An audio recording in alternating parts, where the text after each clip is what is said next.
Everybody, welcome back to Commonwealth. Flipper, you know, Goodwill has been trying to put the final fork in some of us resellers, especially us thrifter resellers, for a while. And let me tell you, I think we can learn a little bit from what they're currently doing. I've talked about this before, but a few new articles have come out, and I want to talk about that as well. Let's go take a look.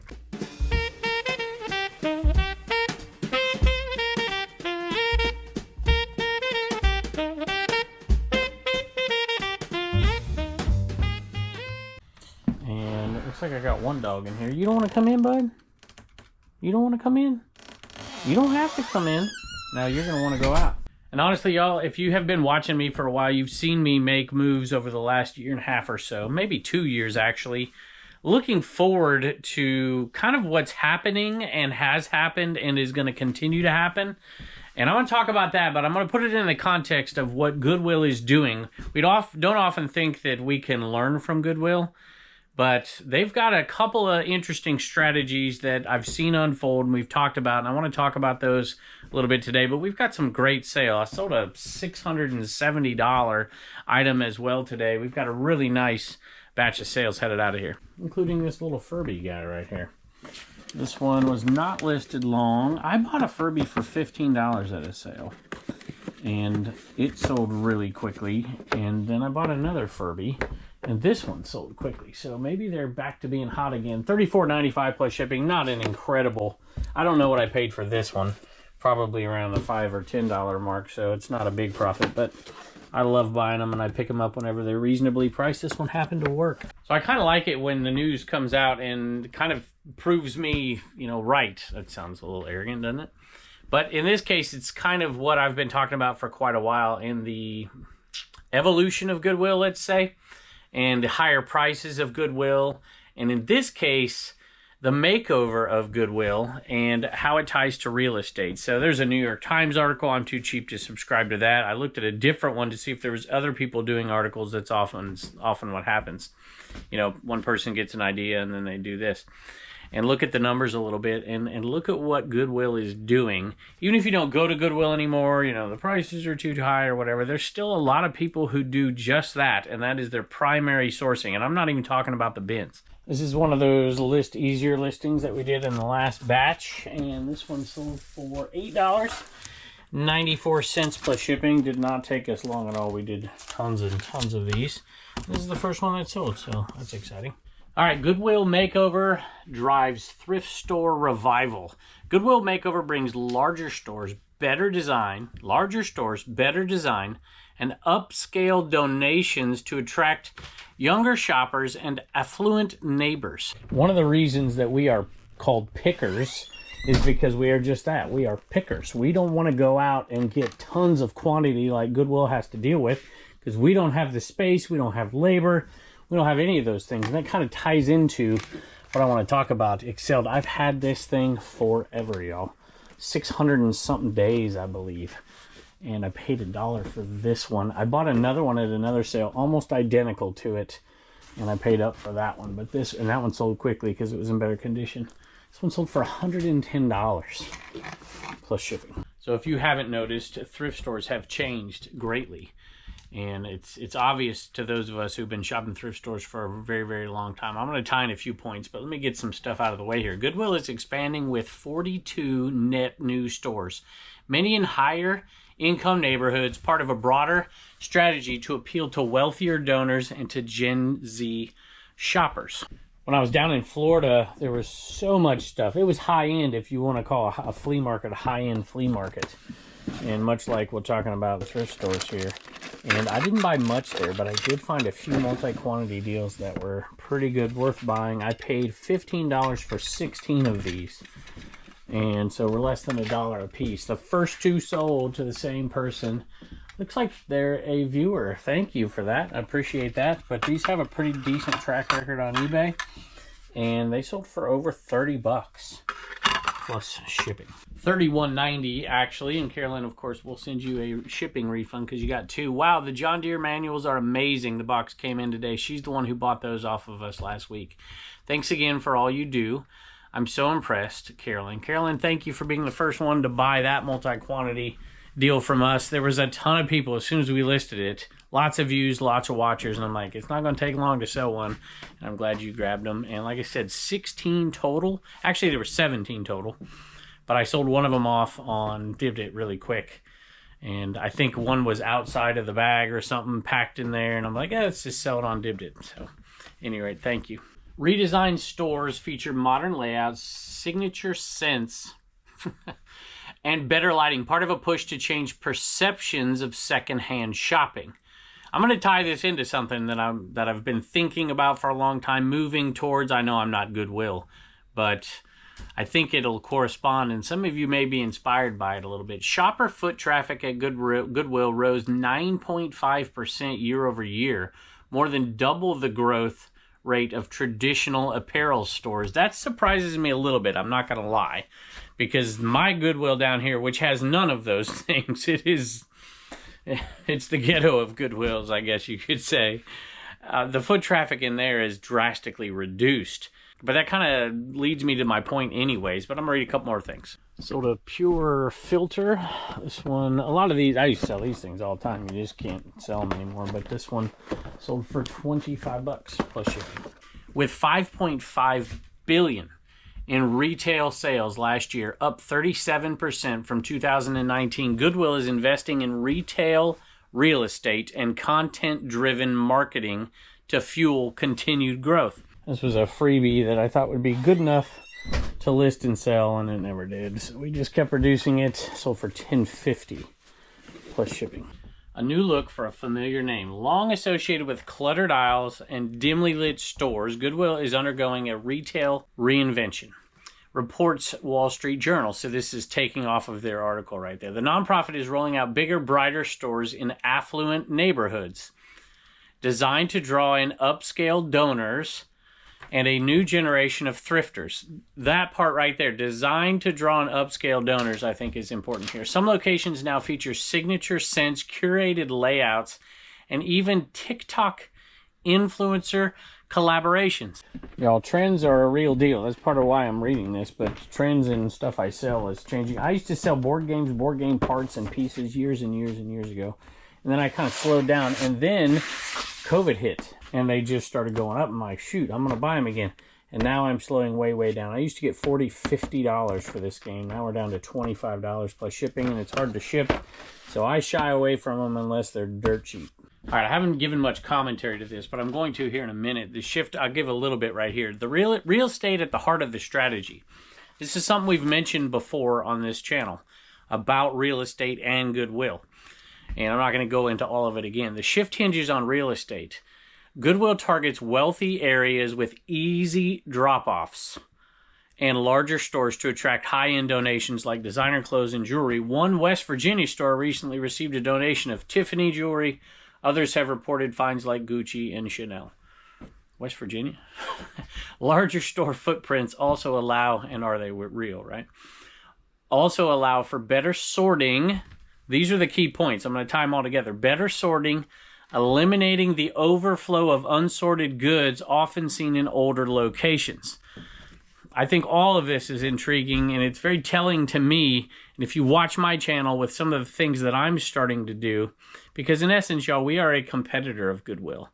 You know, some of us aren't in every sense because we buy from them. But in many more senses than ever before, they are becoming our competitor. And if you have seen some of the things I've been doing with my business, some of this stuff, when we tie it all together, might make a little sense. And I have some more shoes to drop into how I'm changing things. And I think it's this ornament that's sold. We've done so good. We're way into the profit on these already. We sold a bunch off on Dibbed the other day. Did really well. Thank you to everybody who came by for that show. USS Enterprise, blinking light on this one. I'm going to make sure it's the right one. It is $12.95 plus shipping. Sales and foot traffic surged. The strategy is paying off. Goodwill earned over $5.5 billion. That's insane. Last year in the U.S. and Canada, a record high and 37% increase over 2019. Foot traffic rose 9.5% in 2025, more than double the growth rate of apparel retailers, according to whatever this site is here.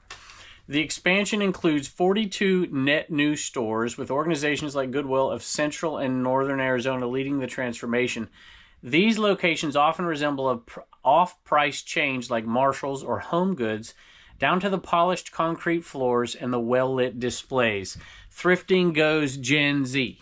I don't think that this is a Gen Z item right here, but I love selling this kind of stuff. Uh-oh, I dropped Fred. These 3 vintage Flintstones. Guys, they're like PVC. They're almost like erasers. I'm not quite sure what they are. They sold for $11 plus shipping. Got them all for the same. So they were like, I don't know, 8 for $1 or something. I was pulling stuff out, tons of stuff. Did really well on those. I know they're not high-priced sellers, but they also weren't high-priced when I bought them. Young shoppers are driving the trend. Gen Z, attracted to both sustainability and affordability, is shopping thrift for fashion and home decor. Goodwill has responded with TikTok campaigns and influencer partnerships, spending thousands on short-form videos that showcase the appeal of secondhand shopping. We're seeing a major shift, said Kent Kramer, CEO of Goodwill of Central and Southern Indiana. Thrifting is no longer niche. It's mainstream. It's been mainstream for a while. Just a little side note. Yeah, whenever I see these massagers for $1 or $2, I gotta make sure this is the right one because I probably have a couple of them.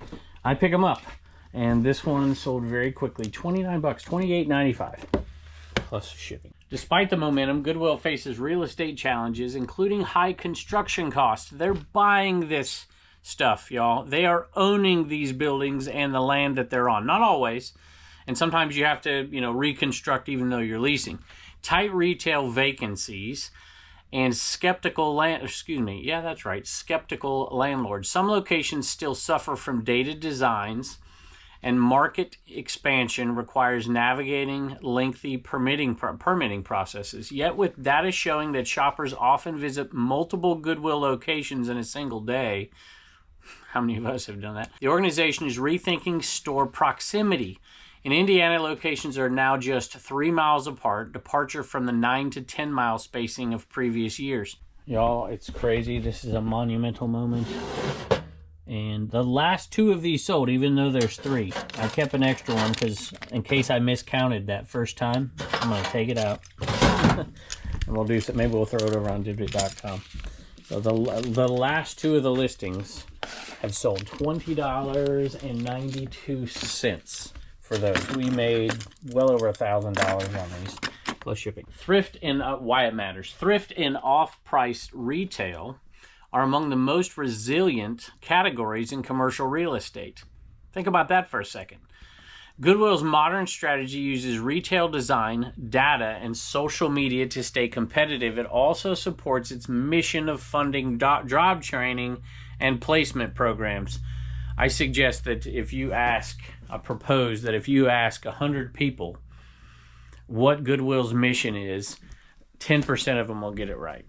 As more landlords, which is going to lead to another point I'm going to make, as more landlords and developers recognize the brand's evolution, Goodwill's appeal is growing.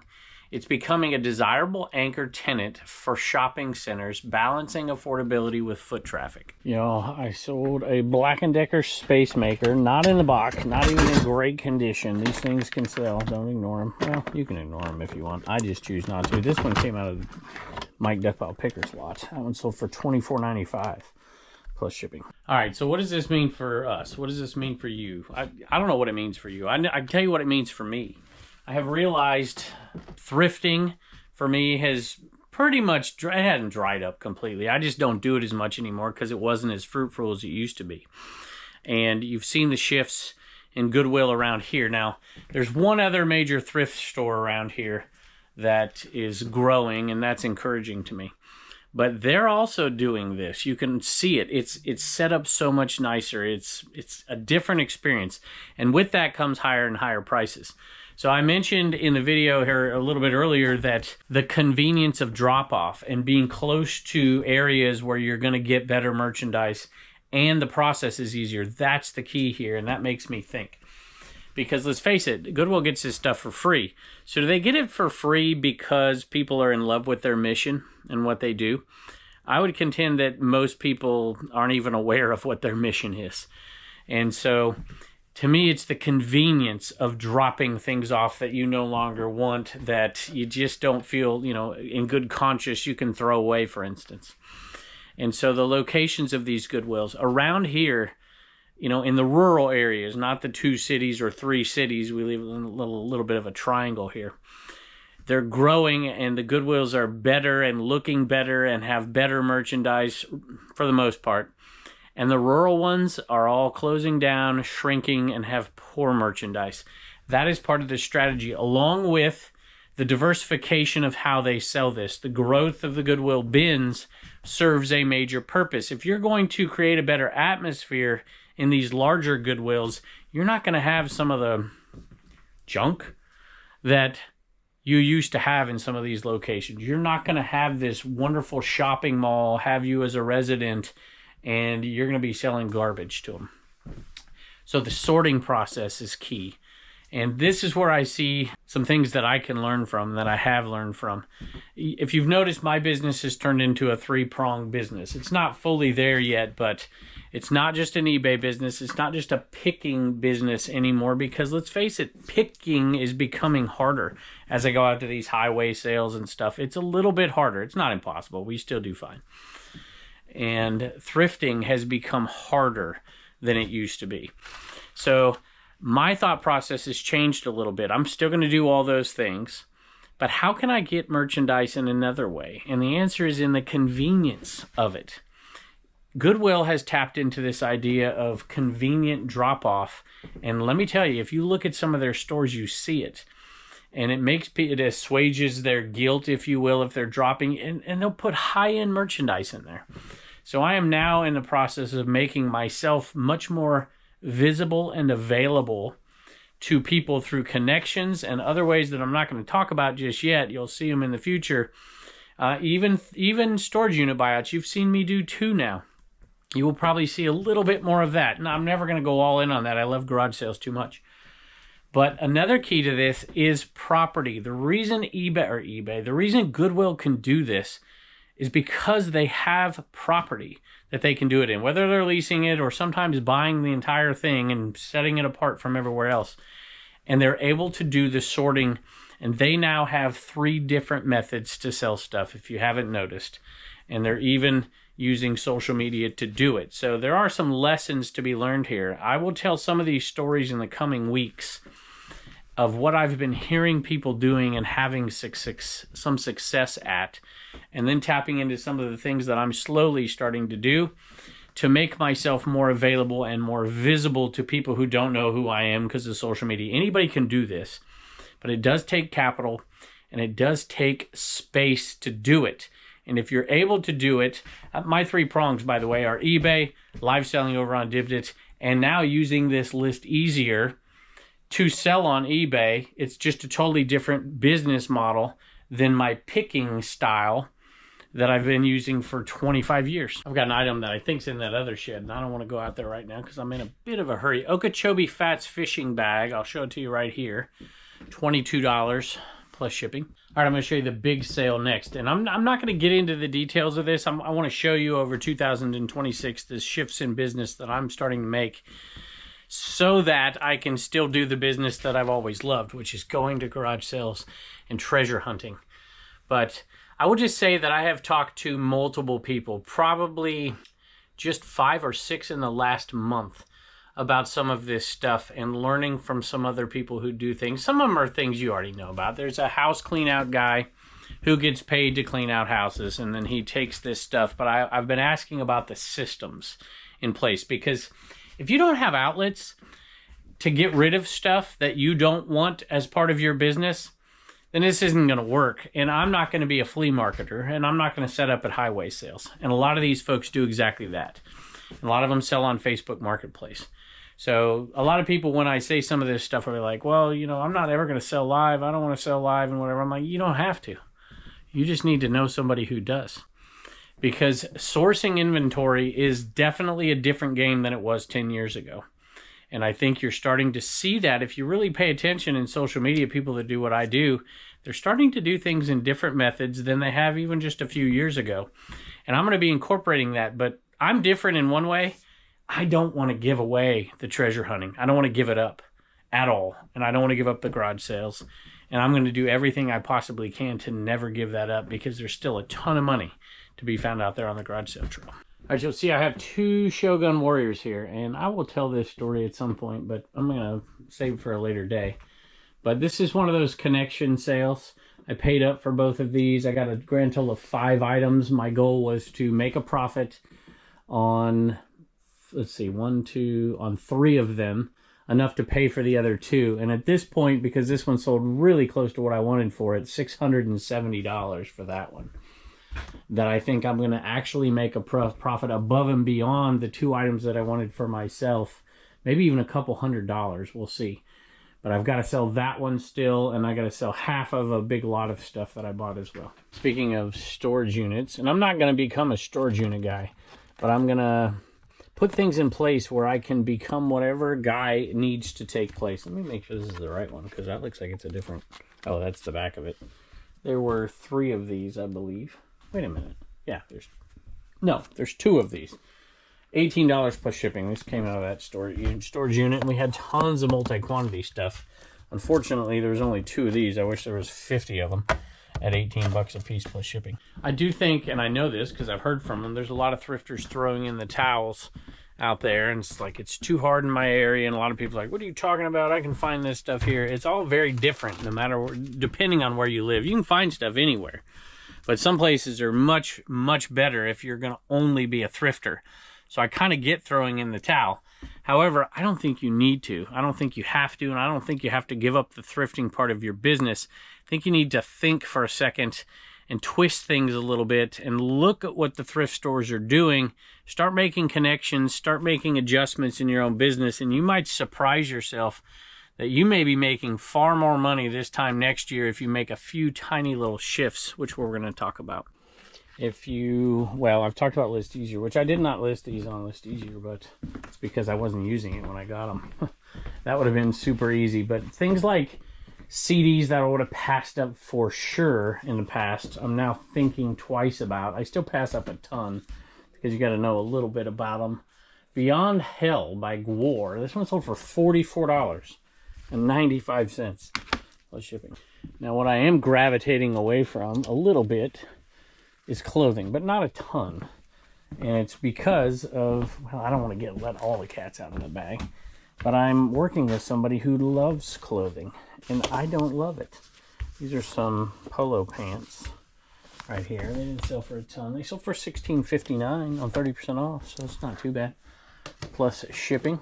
By the way, I don't want anybody to take what I'm doing as far as the items I'm buying and selling as any suggestion. It's just preference because I love to do what I love to do. And that's where I want to spend my time. But if you're going to do sourcing in different ways, sometimes you got to take on a lot more stuff. Where's Scooby at? I only have 67 more of these, and I cannot. Hard to find them sometimes. $7.66 for that one.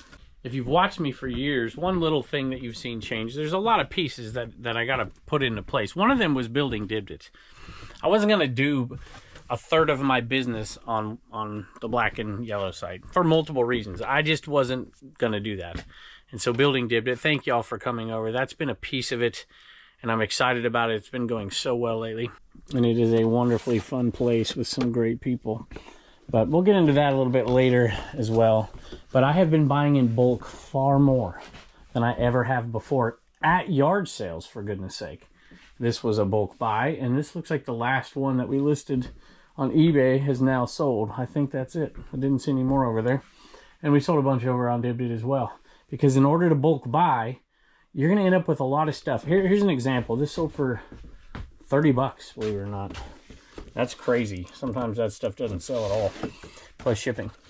But I put a post on the other day. Daggone stink bugs, they're everywhere. Driving me nuts lately. And I put a post on Facebook, and I had a box, a whole bin full of ornaments, and I said, all right, here's the prices. They wanted $1 per ornament or 50 cents per for the small ones. It was a huge box. There's like 60 ornaments in there. I said, what's your approach if you see that? Most of the people said that they would pick out the ones that could sell for $15 or whatever, something like that. They didn't exactly say that because they're pickers. They don't want to deal with the other stuff. I don't blame you. But my approach now, that would have been my approach in the past. But because I have 2 other options, one is List Easier and one is code Commonwealth down below. and one is Dibdit. Because I have now worked to build other options for myself, this was a no-brainer. I bought the whole thing. And I brought a lot of them over to Dibdit, and I sold this one on Dibdit. And I don't normally do that. If there's multi-quantity, I usually list them on eBay. But I wanted to bring some good stuff over there for some people, so we brought a ton of what we did list over there on here. But we've been doing so well. This one right here... Oh, wait a minute. I already told you about that. What am I doing? But my point in saying all that is, I understand. I get it. That was me. And there'll be a lot of people who still pick. And that's the best option for them. I'm not criticizing at all. It is the right thing to do. It's what I did for 20 years, 24 years probably. And now I'm starting to adapt a little bit because of the changes I'm starting to see. And because of what we've built for ourselves. I'm missing a couple pieces.